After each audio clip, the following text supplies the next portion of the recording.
Okay, ngayon pag-aralan naman natin yung choose function. So, ano nga ba yung choose function at paano siya gamitin? Choose functions to get a value from a list by specifying the position of that value. So, ibig sabihin, yung choose function daw, ito yung function para makuha natin yung value sa list ng mga specifying the position, di ba? Kung ano yung mga position na nilista natin. So, yung syntax niya is choose index number, value 1, value 2, and so on, where index number required the position of the value to return. So it can be any number between 1 and 254. So yung index number is nagbabalue lang siya between 1 hanggang 254. So a cell reference or another formula. So yung value 1 and value 2 is a list of up to 254 values from which to choose. So, ito yung listahan ng pagpipilian natin kung saan ba natin hahanapin yung value na meron tayo. So, before tayo mag-proceed dito sa basic formula, punta muna tayo dito sa 3 things to remember. Una, the number of values to choose from is limited to 254. So, yung listahan daw natin ay limited lang sa 254. So, pag nag-255 na siya, hindi na siya ika-calculate ng formula natin. So, number 2, if index number is less than 1 or greater than the number of values in the list, magre-result daw to ng value error.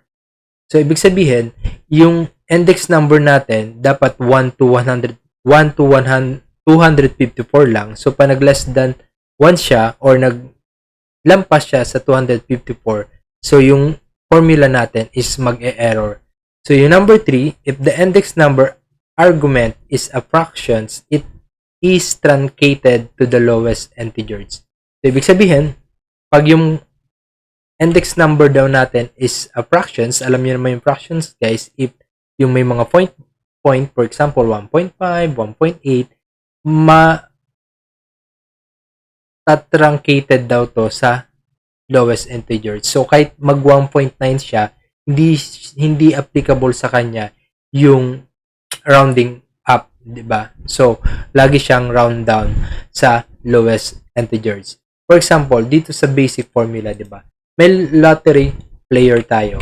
So, si Mike, Sally, Amy, and Neil. So, yung random pick natin is number 3. So, sino yung magiging winner sa kanila? So, gamit tayo ng formula na choose equals choose. Ito yung index. Then, yung ano natin, value 1, value 2, value 3, and value 4. Cross parentheses, and ang result niya is si Amy. So, ibig sabihin, sa lottery players natin na 4 na players, nag-random pick tayo ng number 3. So, ang mangnanalo is si Amy kasi siya yung pangatlo. So, pag iniba natin yan siya, gawin natin 2, magiging si Sally. Gawin natin 4, magiging si Neil. Or gawin natin 1, magiging si Mike. So, yung example dito sa 3 things to remember, yung index daw natin, pag fraction, is truncated to the lowest integer. For example, ang index number natin is 1.5. So, lowest integer siya kahit 1.9. So, hindi siya nagra-round off. So, pag 2.1, so, round down siya sa lowest integers. So, nagets nyo? So, ngayon,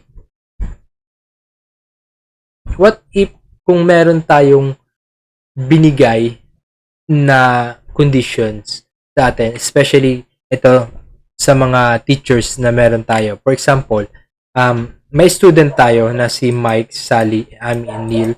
Then, may score sila na 150, 99, 200, and 130.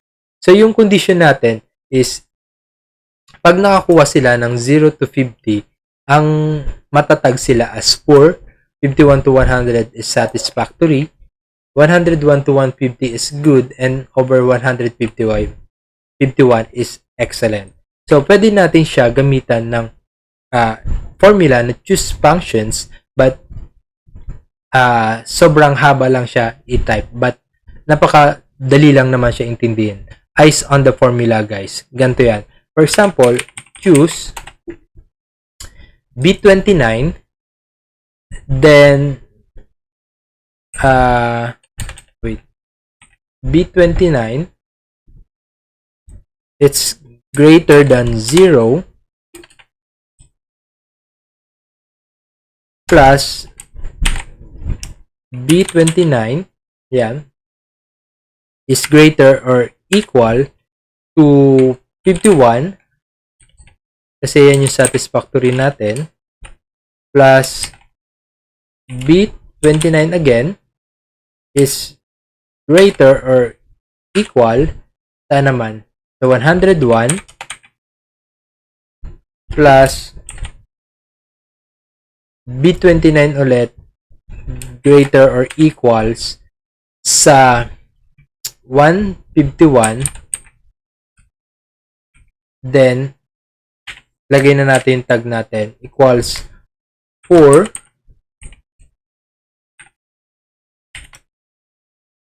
satisfactory